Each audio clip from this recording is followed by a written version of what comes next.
이 시간도 각자의 삶의 자리에서 그리고 예배 처소에서 임마누엘 하나님을 예배하는 사랑하는 형제자매들을 그리스도 이름으로 문안하고 축복합니다.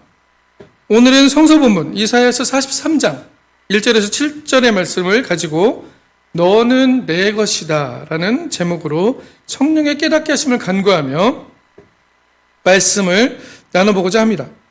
코로나 상황에서 많은 것들이 지금 자연스럽게 살아갈 수 없고 스스로를 조금 더 억제하고 조심해야 하는 상황에 처하면서 우리는 살아가고 있습니다. 어떤 사람들은 이 코로나를 통해서 새로운 패러다임을 발견한다고 얘기합니다. 위드 코로나를 얘기하고 포스트 코로나를 얘기하죠. 이러한 상황들을 그렇게 미래적으로 발견하며 이 상황들을 넘어서려고 헤쳐나가려고 노력합니다. 또 어떤 이는 이 상황이 시간이 지나면 또한 지나갈 것이고 다시 원상태로 돌아갈 것이라고 이야기하는 분들도 있습니다. 오히려 지구가 지금 셋업을 하고 있다, 새롭게 셋업하고 있다라고 이야기하는 분들도 계십니다. 많은 새로운 바이러스의 기원을 환경의 문제에서 찾기도 합니다. 수많은 만년설에 들어가 있던 그 바이러스들이 남극과 북극의 빙하들이 녹으면서 우리가 알지 못하고 접하지 못했던 바이러스들이 지금 세상으로 나오고 있다고 얘기하는 분들도 계십니다. 이런 여러 이야기들을 다 들어봐도 우리에게 닥치는 상황은 어쨌거나 상당히 낯선 상황입니다. 예측하지 못한 상황이라는 것이죠. 이 예측하지 못함, 즉 우리의 생각과 우리의 계획 안에서, 나의 계획과 플랜 안에서 일어나는 사건이 아니라 오히려 이런 낯선 상황은 불안하고 이 상황에서 벗어나 다시 어떠한 내가 추측하고 예측할 수 있는 안정된 상황을 우리는 찾고 싶어 합니다. 우리가 예측할 수 있고 통제할 수 있는 상황을 만들고 싶은 것이 바로 우리 인간의 알매 욕구인 것이죠. 이것이 바로 인간이 가지고 있는 삶의 추구의 방식 중에 하나이기도 합니다. 내가 알아야 하고 내가 예측할 수 있어야 하고 내가 그것을 이름 붙여놔야만이, 무엇이라고 이름 붙여놔야만이 안정적이라는 것이죠. 내가 평안하다고 생각합니다. 그러나 이러한 평안은 어떻습니까? 다시 예측할 수 없는 또 다른 사건들이 우리의 삶에 들어오면서 다시 그러한 우리의 안정과 평안은, 우리가 예측할 수 있는 안정과 평안은 사라지기를 반복한다는 것이죠. 오늘 이사야서 본문에서도 하나님은 포로 생활하던 이스라엘에게 심판의 말씀으로 이사야서 전반에 다가오셨다면 이제는 심판의 말씀으로 다가오는 것이 아닌 회복과 새로운 전환의 말씀으로 다가오고 계십니다. 이렇게 다가오는 회복하시는 희망의 하나님, 이 하나님은 사실 우리의 예측을 넘어서는 하나님의 사건으로 우리의 삶에 지금 드러나고 있다는 것을 오늘 이사야서 성서 본문에서는 말씀하고 있는 것이죠. 43장 1절에 보시면 야곱아 너를 창조하신 여호와께서 지금 말씀하시느니라, 이스라엘아 너를 지으신 이가 말씀하시느니라, 너는 두려워하지 말라, 내가 너를 구속하였고 내가 너를 지명하여 불렀나니 너는 내 것이라 라고 말씀하고 있습니다. 항상 인생길을 걸어가다 보면 역사적으로도 그리고 개인적으로도 그렇고 우리가 예측할 수 없는 이러한 사건들이 수없이 우리의 삶에 들어옵니다. 어쩌면 우리 삶의 침투에 들어오는 것 같은 모양이죠. 그리고 그 사건을 통해서 우리의 삶은 커다란 대전환을, 커다란 전환점을 맞게 됩니다. 지금 처해 있는 우리의 상황도 비슷한 것이죠. 두려움과 예측할 수 없고 이러한 불안 속에서 살아가면서 우리는 이 삶에 고통하며 살아가는 이 삶의 순간들, 이 안에서 이제 어느 순간 희망의 빛들이 드리워지는 순간이 있다는 것입니다. 긴 터널의 끝을 지나가고 있는 것 같은 그러한 느낌이 찾아올 때가 있다는 것이죠. 때로 지칠 대로 지쳐서 우리의 삶을 더 이상 내가 컨트롤할 수 없는 상황에 다다를 때, 아니면 아예 더 이상 내가 뭘 할 수 없다고 자포자기하는 상황에 그 최고의 절망의 순간에 다다르게 될 때 어느 순간 이런 예측할 수 없는 대전환이 갑자기 다시 일어나기 시작합니다. 이게 삶의 굴곡이라고 할 수 있죠. 우리의 삶은 어쩌면 이러한 것의 반복이기도 합니다. 이것이 바로 삶이 우리를 이끌어가는 방식이다라고 이야기할 수도 있는 것이죠. 그래서 독일의 철학자 하이데거 같은 사람은 이렇게 얘기합니다. 우리가 이 땅에 우리의 삶의 상태를 우리는 던져진 존재이다라고 이야기하는 것이죠. Wir sind geworfen 이라고 이야기합니다. 이것이 인간 존재의 삶의 모습이라는 것이죠. 그렇습니다. 내가 이 땅에 태어나고 싶어서 나라를 정해서 시간과 장소를 정해서 부모님을 정해서 태어난 것일까요? 그렇지 않습니다. 우리는 그저 던져진 존재입니다. 이것은 무슨 의미일까요? 아무 의미 없이 그냥 던져진 존재라는 의미입니까? 바로 하나님이 우리의 삶을 주도적으로 주관하고 계신다는 가장 큰 신앙의 고백 중에 하나가 되기도 한다는 것이죠. 우리가 던져졌다는 것은 나의 의지와 나의 모든 나의 의도와 나의 계획과 상관없이 우리는 이 땅에 운명적으로 태어났다는 것입니다. 그 운명이라는 것은 무엇이 결정되어졌다는 것을 얘기하는 운명이 아니고 내 의도와 내 의지와 상관없이 던져진 존재라는 것이 바로 운명이라고 하나님은 말씀하고 있습니다. 그리고 그 삶의 주인은 하나님이시라고 성서는 이야기하고 있는 것이죠. 그런 하나님이 나의 시간과 장소를 정하시고 지명하여 우리를 불렀다라고 이사야서는 오늘 본문서는 고백하고 있는 것입니다. 하나님이 우리를 지었다라고 말씀하시는 의미에는 내가 너를 지명하여 불렀다라는 의미가 들어있는 것이죠. 내가 너를 이 세상에 보내었다는 의미인데 그것을 다른 의미로 표현했을 때 던져진 존재였다라고 표현했던 것입니다. 그래서 하나님은 우리를 너는 내 것이다 라고 이야기하고 있는 것이죠. 이것은 하나님이 내 거, 너는 내 거야 라는 소유를 주장하는 것으로 들릴 수 있습니다. 그러나 이 소유의 주장의 의미는 하나님의 사랑은 소유보다는 오히려 내가 너를 사랑하고 있음의 간곡한 표현이다라고 얘기하고 있는 것이죠. 내가 너의 삶에 그렇게 관심하고 있다는 것을 얘기하는 것입니다. 그렇게 너의 삶의 순간순간에 너와 함께 걸어가고 있다는 것을 이사야서는 이렇게 표현하고 있는 것이죠. 하나님의 말씀으로 우리에게 들려지게 하시는 것입니다. 지금 많은 사람들이 삶에서 한계 상황을 느끼고 있을 것입니다. 삶에 더 이상 내가 할 수 있는 것이 없구나. 무력함을 느끼게 될 것입니다. 정말 앞뒤로 꽉꽉 막혀버린 그러한 곳에 서 있는 것 같은 막다른 골목에 있는 것 같은 느낌을 가질 때가 있습니다. 이 막다른 골목, 나의 힘과 능력으로는 더 이상 되지 않는 그 상황 앞에서 우리는 무엇을 할 수 있을까요?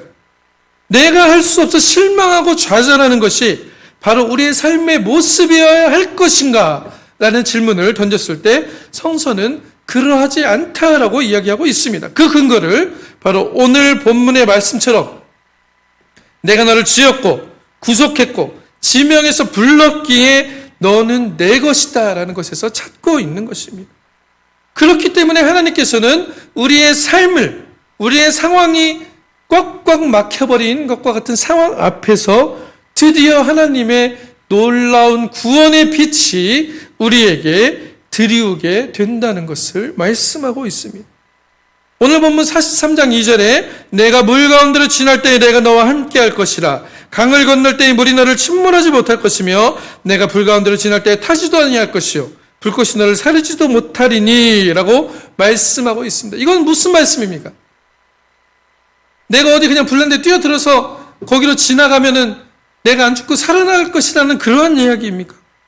내가 어떤 홍수난 엄청난 강물을 그냥 한번 뛰어 들어가고 지나갔는데 강물이 샥 갈라지면서 그냥 내가 살아날 수 있을 수 있도록 그냥 강물이 모두 벌어지는 그런 것들을 이야기하는 것입니까? 당연히 하나님께서는 이러한 일도 하셨습니다. 하실 수 있습니다. 그러나 이러한 말씀은 어떠한 것을 우리에게 주냐면 우리의 삶을 그대로 받아들일 수 있는 용기를 준다는 것입니다. 우리의 삶을 우리는 가끔씩은 버텨낸다라고 생각합니다. 내가 이 상황을 버텨내야, 지나가야, 이 상황을 버텨야만이 살 수 있어라고 생각합니다. 어쩌면 버틴다는 말 안에는 내가 어떤 내 힘과 내 의지로 버티려는 것들이 강하게 작동할 때가 많이 있습니다. 그러나 우리의 삶은 내가 버텨내는 것이 아니다라고 성서가 이야기하고 있지요. 우리는 내가 버틴다고 하는 그 상황들은 내가 아직도 무엇을 주도적으로 한다는 의미가 강하게 들어있다는 것입니다. 그 안에서는 언제나 똑같은 한계 상황에 다시 부딪히게 됩니다. 왜 그렇습니까? 내가 이 상황을 벗어난다고 한다 할지라도 나의 삶 가운데는 또 다른 내가 할 수 없는, 내가 할 수 없는 한계 상황이 나에게 다가올 것이기 때문입니다. 인간은 그렇게 한계지어진 존재라는 것이죠. 그 안에서 우리는 언제나 똑같은 상황에 다시 마주치게 되는데 그때마다 우리가 버텨내야 된다고 생각했을 때 그것은 너무나 우리에게 힘든 삶을 살아가게 하는 것입니다. 우리가 생각하는 이 한계 상황은 우리의 이성도, 과학도 그 한계를 넘을 수가 없습니다. 삶이 가져오는 이 무한한 모름의 침투, 이 모르는 상황들이 계속적으로 우리의 삶에 들어오고 있지 않습니까? 코로나 상황도 마찬가지인 것이죠. 그러면서 어떻게 됐습니까? 우리는 한계 상황에 부딪힌 것이죠. 과학도 마찬가지입니다. 이성도 마찬가지입니다. 그것을 넘으려고 열심히 노력합니다. 그러나 그것을 우리는 정복할 수 있는 힘과 능력들의 부족함을 지금도 느끼고 있다는 것이죠. 언젠가 우리는 그것을 또한 정복할 것입니다. 그러나 그것은 또한 우리에게 시간과 우리의 수많은 노력들을 필요로 할 것입니다. 절대적이라고 말을 하고 더 이상 내가 발견한 것이 아는 것이 우리는 절대적이라고 얘기할 때가 많지만 사실 그것은 우리의 생각뿐이라는 것이죠. 다시 말하면 우리의 삶에서 우리가 다 해결해 놓은 것 같은 문제 상황인데 그것에서 더 이상 아무 문제가 없을 것처럼 생각하며 살아가지만 그 삶 안에는 또 다른 문제 상황이 들어온다는 것입니다. 그리고 우리를 한계 상황으로 다시 한번 밀어붙인다는 것이죠. 이제 우리는 또 한 번 한계 상황에서 막다른 골목에 서서 이제 어떻게 하지라는 질문만이 우리에게 남게 된 순간에 직면해 있습니다. 그런데 그 순간이 우리에게는 멸망의 순간이 아니라는 것을 성서는 이야기하고 있다는 것이죠. 그 순간에서 우리는 진정한 나의 모습을 발견하게 됩니다. 나는 누구인가? 내 존재에 대해서 진정한 발견이 시작되는 곳이 바로 거기라는 것입니다. 그 삶은 내게 운명으로 다가옵니다. 무슨 운명입니까? 바로 이미 내가 이렇게 이 모든 것을 내가 스스로 해결할 수 있는 존재가 아니라는 것을 발견할 수 있는 놀라운 전환점을 우리에게 선사한다는 것이죠. 그리고 나의 창조주로부터 나를 넘어서는 나를 창조하시고 나를 지명해 부르신 그 하나님으로부터 모든 것들이 비롯되고 있음을 발견할 수 있는 놀라운 기회의 빛을 우리에게 드리워지고 있다는 것을 발견하게 되는 것입니다. 그래서 43장 3절에서는 이렇게 고백합니다. 대저 나는 여호와 내 하나님이요 이스라엘의 거룩한 이요 내 구원자임이라 라고 하나님은 말씀하십니다. 내가 애굽을 너의 속량물로 구스와 스바를 너를 대신하여 주었노라 라고 얘기합니다. 왜 그렇습니까? 내가 내 눈에 보배롭고 존귀하며 내가 너를 사랑하였은즉 내가 내 대신 사람들을 내어주며 백성들이 내 생명을 대신하리니 라고 말하고 있는 것이죠. 우리가 자주 말하는 믿음이라는 것은 무엇을 말하는 것입니까? 내가 믿는 상황 안에서 내가 되어지기를 원하는 상황 안에 하나님이 그것을 이루어주실 것이라는 믿음이 우리가 많이 생각하는 믿음의 의미입니다. 이것도 작은 부분에서 하나의 의미가 될 수 있습니다. 우리가 간절히 소망하고 하나님이 함께 하심이 이미 함께하고 계셨음이 내 삶에 내가 훤히 알 수 있게 드러나는 그 순간이 있습니다. 내가 간절히 소망하는 소원이 하나님 앞에 이루어지는 순간들이 있습니다. 하나님이 원하시는 그 뜻과 내가 원하는 소원이 그 영역에서 합해진 순간이겠지요. 그렇기 때문에 우리는 많은 기도들이 하나님 앞에 들려지지만 내가 믿고 싶은 것을 그것을 믿고 싶은 그곳에 하나님이 드러나시기만을 기도할 때가 많다는 것이죠. 이러한 믿음은 자칫 잘못하면 내 스스로가 주인이 되어서 내 삶을 내가 이끌고 갈 수 있어, 내 의지로 내가 내 삶을 이끌어 갈 수 있어 라고 강하게 믿게 되는 잘못된 믿음을 선사할 수가 있습니다. 우리 신앙인들의 믿음은 항상 우리의 기도와 소원과 우리가 원하는 소원과 현실을 넘어서려는 그 기도드림에도 불구하고 우리의 삶의 주관자는 하나님이시라는 것을 고백하는 시간으로, 신앙으로 나아가야 한다는 것이죠. 이 부분에서 개방되어져 있지 않고 이 부분에서 열려 있지 않다면 우리의 한계되어진 상황에서 우리는 계속적으로 내가 발버둥치며 이 상황을 극복하려는 그러한 엄청난 힘든 삶을 살아가게 된다는 것입니다. 잠언에서는 그렇기 때문에 이렇게 말씀하시죠. 잠언 16장 9절에 보시면 사람이 마음으로 자기 길을 계획할지라도 그의 걸음을 인도하시는 이는 여호와시니라 라고 말씀하십니다. 이 말씀은 43장 3절 대전하는 여호와 내 하나님이요 이스라엘의 거룩하신 이요 내 구원자임이라라는 말씀에 깊은 깨달음이 들어있는 것입니다. 하나님만이 우리의 삶을 구원할 수 있고 하나님만이 나를 이끌어갈 수 있다는 것에 대한 신뢰, 그 신앙을 잠언에서는 그 걸음을 인도하시는 이는 여호와시다 라고 말씀하고 있다는 것이죠. 내 계획을 초월하고 내가 알지 못하는 사건이 내 삶에 엄습할지라도 두려워하지 않을 근거를 바로 하나님께서 나의 삶에 함께하고 계심, 내 삶을 하나님이 함께 살아가고 계심에 대한 깨달음입니다. 내가 내 눈에 보배롭고 존귀하며 내가 너를 사랑하였은적이라는 말씀을 그대로 나의 삶에 하나님께서는 드러내고자 하신다는 것입니다. 이것을 우리는 이러한 것들을 신뢰하는 것을 우리는 믿음이라고 합니다. 내 눈앞에 보여지는 것만을 믿는 것을 믿음이라고 하는 것이 아닙니다. 성서는 그렇기 때문에 이러한 것들을 신앙이라고 이야기하는 것이죠. 히브리서는 바라는 것들이 실상이라고 이야기하고 있습니다.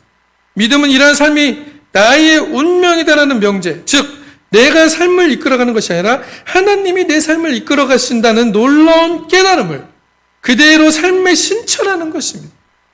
내 눈에 아직 보이지 않을지라도 하나님이 내 삶을 이끌어오고 계심을 고백하며 그 드러나실 하나님을 찬송할 수 있는 신뢰, 그것을 바로 성서는 믿음이라고 하는 것입니다.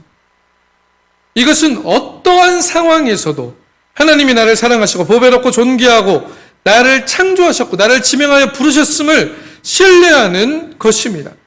이러한 신뢰는 어떠한 것을 선사합니까? 하나님으로부터 오는 놀라운 존재감을 얻게 합니다. 이것이 바로 우리가 찾아가야 하는, 이 세상에서 찾아가야 되는 하나님으로부터 오는 자존감이죠. 하나님으로 인하여 기뻐하고 신뢰하고 상황과 환경이 아닌 내가 무엇을 해내서 무엇을 이루어서 그것이 하나님을 나를 사랑하는 근거가 되는 것이 아니고 하나님이 나를 복지시는 근거가 되는 것이 아니며 내 존재 자체로 하나님은 나를 보배롭고 존귀하게 여기신다는 것입니다. 그래서 하나님은 우리에게 두려워 말라라고 말씀하시는 것이죠. 그런 의미로 우리는 반대로 하나님 존재 자체로서 우리도 기뻐할 수 있는 존재가 되어진다는 것입니다. 우리의 두려움은 내가 알지 못함에서 오는 것이죠. 내가 예측하지 못하는 것에서 우리는 두려워하고 불안해합니다. 그리고 그 사건들로 인해서 고통받습니다. 모르기 때문에 고통받긴다고 생각합니다. 그러나 내 이성과 내 능력으로 헤아리고 헤쳐나갈 수 없는 삶 안에서도 하나님은 우리를 놓지 않고 계심을 신뢰해야 하는 것이죠.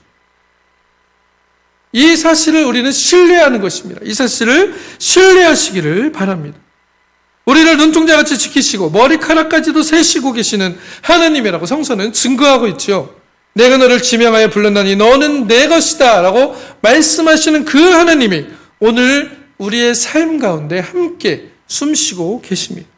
하나님은 이 말씀을 우리 모든 상황 안에서 어떠한 사건 안에서든지 들려주길 원하고 계신다는 것이죠. 내가 만나는, 내 삶에서 만나는 수많은 사건들, 수많은 일정들 안에서 이 말씀을 계속적으로 우리에게 보내고 계신다고 했습니다. 이 전파를 계속적으로 우리에게 쏘고 있다는 것이에요. 그런데 우리는 이 주파수를 못 맞추는 겁니다. 안 맞추는 거예요. 왜 안 맞춰요?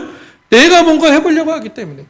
내가 계획하는 것만이 그 안에서 하나님이 이걸 도와주셔야 된다고 생각하기 때문에 하나님이 나와 어느 순간이든지 함께하고 계시던 주파수에 우리가 응답하지 못할 때가 많다는 것입니다. 두려워하지 말라, 내가 너와 함께하여 내 자손을 동쪽에서부터 오게 하며 서쪽에서부터 너를 모을 것이다 라고 말씀하십니다. 하나님이 함께해서 오게 하고 모을 것이다 라고 얘기하는 것이죠. 내가 북쪽에게 이르기를 내놓으라, 남쪽에게 이르기를 가두어두지 말라. 이제 더 이상 잡아두지 말고 내놓아라. 내 아들들을 먼 곳에서 일끄며 내 딸들을 땅끝에서 오게 하고 라고 말씀하고 있습니다. 내 이름으로 불려지는 모든 자, 하나님의 자녀, 내가 영광을 위하여 내 영광을 위해 창조한 자를 오게 하라라고 하나님 말씀하십니다. 왜 그렇습니까? 그를 내가 지었고 내가 만들었느니라 라고 하나님께서는 말씀하고 있는 것이죠. 우리는 하나님으로부터 기인한 존재들입니다. 하나님으로부터 온 자들입니다. 하나님으로부터 던져진 존재들입니다. 이것이 우리의 운명이라면 운명이죠. 결정되어진 것은 무엇입니까? 하나님으로부터 왔다는 것입니다. 우리의 삶에 얼마나 많은 두려움들이 우리에게 다가옵니까? 오늘도 내일도 내 삶은 어떻게 될까라고 생각하며 두려워하는 많은 분들이 아직도 있습니다. 현실에 그렇게 살아갑니다. 누구나 그러한 두려움들이 불현듯 찾아옵니다.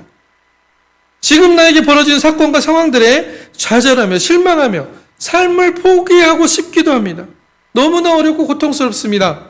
그러나 하나님의 사랑을 받은 자녀들은 이러한 삶의 여정 안에서도 하나님의 함께하심을 신뢰하게 된다는 것이죠. 그 신뢰 안에 진정한 평안이 드리워져 있기 때문입니다. 아니, 그 하나님이 우리 삶에 내가 알고 내가 계획하는 방식뿐만 아니라 하나님의 방식으로, 그 방식이 나의 삶과 나의 방식에 더해서, 내 계획과 내 비전에 더해서 하나님의 방식으로 덧입힌 놀라운 복을 우리의 삶에 드러내실 것이기 때문입니다. 고린도서 4장 7절에는 이러한 복음을 들은 사람들, 이 하나님을 신뢰하는 믿음을 가진 사람들, 그리스도가 우리를 이렇게 깨닫게 하는 영을 선사할 것이라고 생각하는, 신뢰하는 그 그리스도의 자녀들에게는 이러한 일들이 있다고 얘기합니다. 고린도서 4장 7절에 우리가 이 보배를 질그릇에 가졌으니, 예수 그리스도를 신뢰하는 그 믿음을 질그릇에 가졌으니 이는 심히 큰 능력은 하나님께 있고 하나님으로부터 그 능력이 있고 우리에게 있지 아니함을 알게 하려 함이라. 가장 중요한 것은 능력이 우리에게 있는 것이 아닙니다. 우리는 하나님으로부터 온 존재이기 때문에 하나님의 능력으로 살아가는 존재들이라는 것입니다. 우리가 사방으로 우겨쌈을 당하여도 쌓이지 아니하며 답답한 일을 당하여도 낙심하지 아니하며 박해를 받아도 버림받지 아니하며 거꾸로 흩트림을 당하여도 망하지 아니하고 라고 사도 바울은 고린도서에서 고백하고 있습니다. 왜 그렇습니까? 이것의 근거가 능력이 하나님께 있기 때문이라는 것입니다. 우리가 항상 예수의 죽음을 몸에 짊어짐은 예수의 생명이 또한 우리 몸에 나타나게 하려 함이라. 아멘 라고 말씀하고 있는 것이죠. 어떠한 신뢰를 우리는 가지고 있습니까? 내 믿음으로 내 계획과 내가 가지고 있는 비전 안에서만 하나님이 드러나야 한다고 확실히 믿는 그 믿음을 가지고 있습니까? 아니면 그것을 넘어서는 내 계획과 내 비전을 더해서 하나님이 덧입혀 주시는 그 놀라운 하나님의 능력, 그 하나님의 능력을 신뢰하는 그 능력 안에 살아가는 믿음을 가지고 있습니까? 이 믿음은 내가 알지 못하는 믿음입니다. 하나님이 어떻게 움직이실지 모르는 믿음입니다. 그럼에도 불구하고 내 삶이 내 계획과 다르게 나타날 때, 내가 예측할 수 없는 사건들이 내 삶에 일어날 때에 어떻게 됩니까? 우리는 감사할 수 있는 존재가 되는 것이죠. 하나님이 내 삶의 주인이 되고 나를 지명하여 부르셨고 내 안에 하나님께서 함께하고 계시기 때문인 것입니다. 이러한 보배를 가진 사람들은 삶을 살아가는 놀라운 능력들을 소유하게 됩니다. 이 신앙을 통해서 하나님의 놀라운 평안이, 놀라운 감사가 우리의 삶으로 들어오게 되는 것이죠. 하나님을 믿으십니까? 그렇다면 이제 내가 주도적으로 계획하고 내가 주도적으로 이끌려고 하는 계획을 하지 말라는 얘기가 아닙니다. 비전을 가지 말라는 얘기가 아닙니다. 꿈을 가지지 말라는 얘기가 아닙니다. 그러나 그것만이 정답이라고 얘기하는 그 안에서의 믿음의 실현들만을 이루려 하지 마시고 정말로 이것들보다 더 크게 이루실 하나님을 신뢰하며 그 하나님이 나를 이끌고 계시고 나를 이곳에 보내셨음을 신뢰하는 그 신앙의 고백들을 들으시기를 바랍니다. 이러한 신뢰의 의미로 삶은 내 운명이 되는 것이죠. 우리는 하나님으로 인하여 던져진 존재들입니다. 이러한 신뢰를 통해 나의 가는 길을 하나님이 아시고 우리를 때로는 단련하시지만 내가 정금과 같이 나올 것이라는 욥의 고백이 우리의 고백이 되어질 수 있다는 것입니다. 그렇게 내가 계획하지 못한 놀라운 사건들이 우리의 삶에 어떻게 됩니까? 하나님을 통해서 드러나게 된다는 것이죠. 이러한 하나님이 우리를 창조하시고 너는 내 것이라고 지명하셨음에 의미를 깨닫고 오늘도 함께 하시는 하나님이 우리의 삶 가운데 드러나는 놀라운 신뢰를 가지고 하나님이 함께 하시는 복이 드러나는 우리의 삶들이 되어지기를 그리스도의 이름으로 간절히 축원합니다. 아멘.